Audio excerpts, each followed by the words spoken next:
Sandy, we're going to talk again about the parts of your body, okay?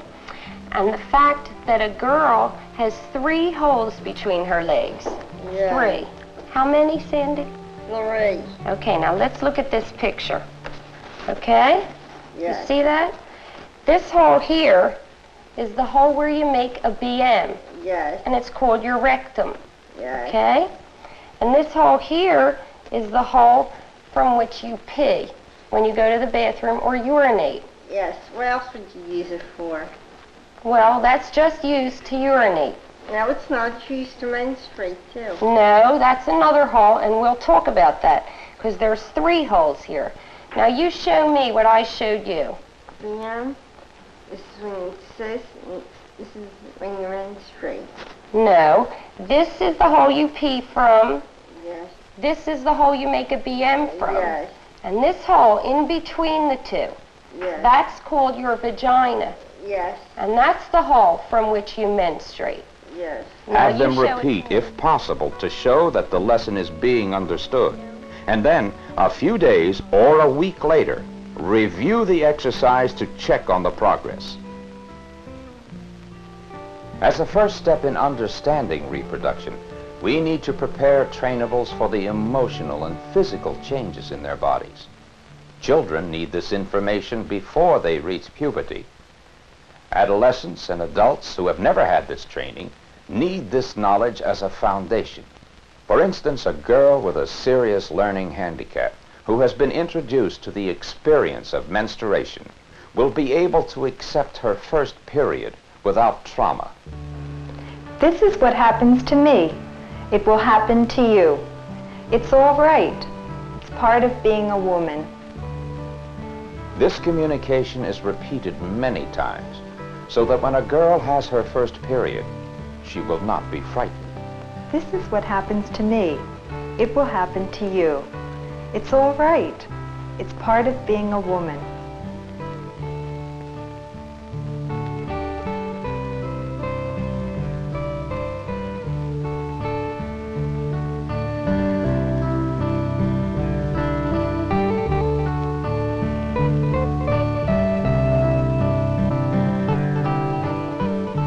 Acting out the steps through the method of pantomime enables the girl to know whom to tell and how to care for herself when her period begins.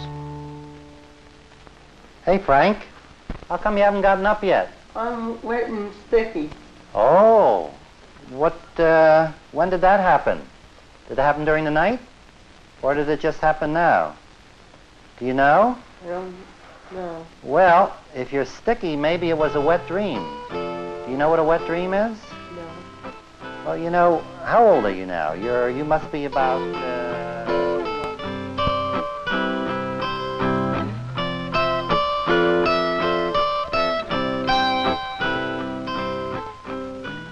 The counselor shows a calm, accepting approach to this boy who has just had a wet dream. There is no scolding or recrimination. The boy is not frightened, and there is no reason for him to feel guilty. Frank, I'm sure you understand now just what happened, and that this is probably going to happen quite a few times more, like it does to everybody else, and it's quite normal, right? I think the best thing we can do now is to show you how to clean it up. Okay? Okay.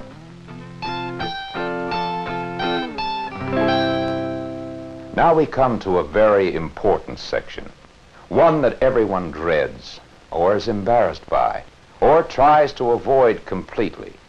The simple mechanics of reproduction, or sex, or screwing, or whatever you want to call it.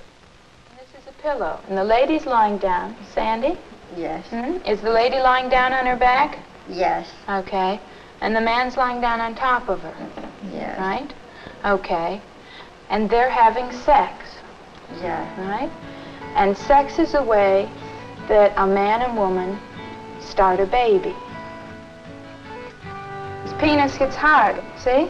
Yeah. Okay, it gets hard and it sticks out from his body. Yeah. And that's when the man puts his penis, okay, into the hole that the lady has between her legs. Yeah. Okay? Now see?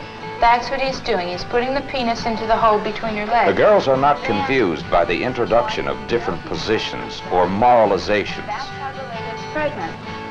If the retardate can understand sexual intercourse, future sessions could include related responsibilities, such as appropriate times and places, and the purpose of birth control. Many people believe that important elements of sex education are social behavior and responsibilities. Social acceptability involves being comfortable with one's own sexuality.